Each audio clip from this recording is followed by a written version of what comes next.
रात 9 बजे की पहली बड़ी खबर। शाहरुख खान को मिली जान से मारने की धमकी। बांद्रा पुलिस थाने में एफआईआर दर्ज। 50 लाख की मांगी रंगदारी। रायपुर के निवासी फैजान नाम के शख्स ने किया था कॉल। बांद्रा थाने में केस दर्ज।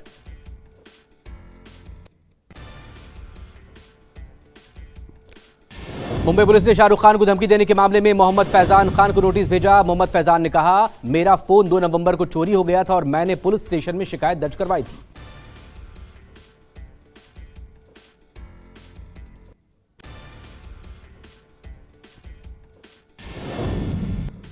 आर्टिकल 370 पर जम्मू कश्मीर विधानसभा में भारी हंगामा। 370 की बहाली की मांग पर विधानसभा में जमकर हंगामा हुआ। नेशनल कॉन्फ्रेंस और बीजेपी विधायकों के बीच हाथापाई।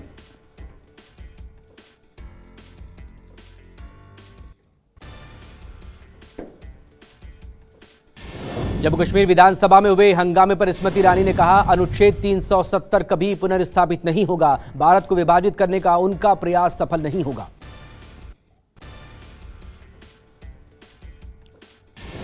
बीजेपी नेता रविंद्र रैना ने कहा, कांग्रेस पार्टी और नेशनल कॉन्फ्रेंस ने सरकार बनते ही देशद्रोही एजेंडे पर काम करना शुरू कर दिया।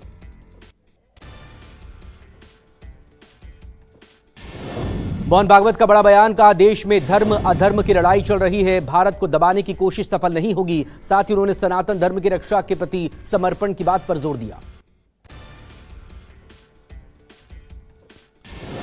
बीजेपी नेता सदाभाऊ खोत का शरद पवार पर विवादित बयान। कहा, शरद कहते हैं महाराष्ट्र का चेहरा बदलना है, महाराष्ट्र का चेहरा खुद जैसा करना है क्या?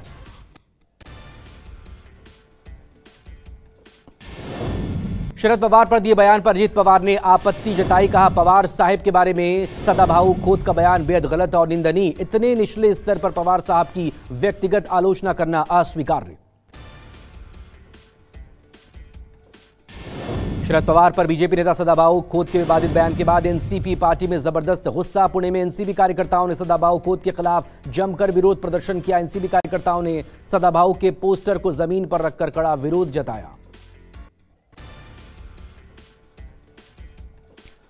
उद्धव ठाकरे ने विधानसभा चुनावों के लिए जारी किया वचननामा। कहा, जो हम कहते हैं वो करते हैं। अगर एमवीए सत्ता में आती है तो आवश्यक वस्तुओं की कीमतों को स्थिर रखा जाएगा। सदाभाऊ खोत का शरद पवार पर विवादित बयान। राउत ने पलटवार करते हुए कहा, देवेंद्र फडणवीस के कुत्ते गंदगी से भौंकते हैं।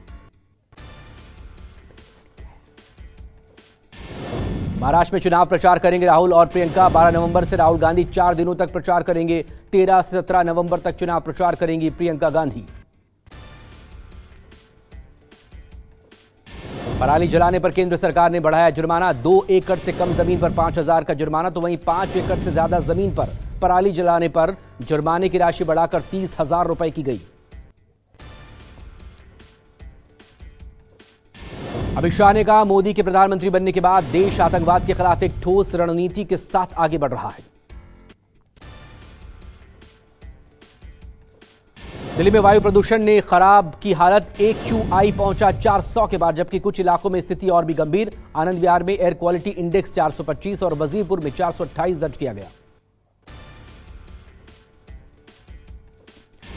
धूमधाम से मनाया जा रहा है छठ महापर्व। लालू यादव ने परिवार समेत की पूजा, तो सीएम नीतीश ने भी विधि विधान के साथ डूबते सूर्य को अर्घ्य दिया।